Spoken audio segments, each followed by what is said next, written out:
Добре, ето ни вече във второто видео. Трябва да ви кажа така и здравейте.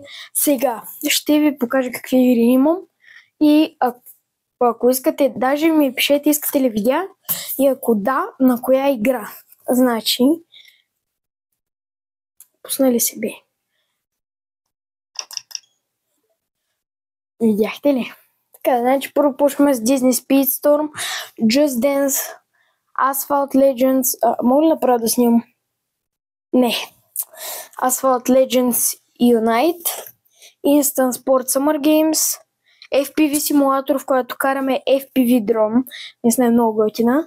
Mortal Kombat 11 Ultimate, Police Contraband симулатор, Fortnite имаме, Palia, Rocket League, Fallout Shelter.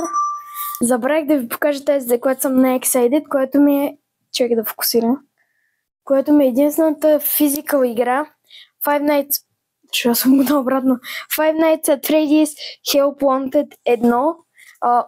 Искам да играем аз на клип, но вие ако искате клип, ми пишете в коментарите и също на коя игра. Тази според мен не много ще става за видео, но имаме и други опции, като Rocket League, Pokemon Unite, Fall Guys, да, и Disney Speedstorm. Другите не ги играя, просто ги теглих и ги пробвах. И да, също, което забравих да кажа в миналото видео, но ще видите тук е самата SD карта, която... Нека да изключим първо конзолата, която се крие зад нашия красив кикстанд. Ако имате OLED, винаги от тук го отваряйте, защото може да скъсте ето тези вентове.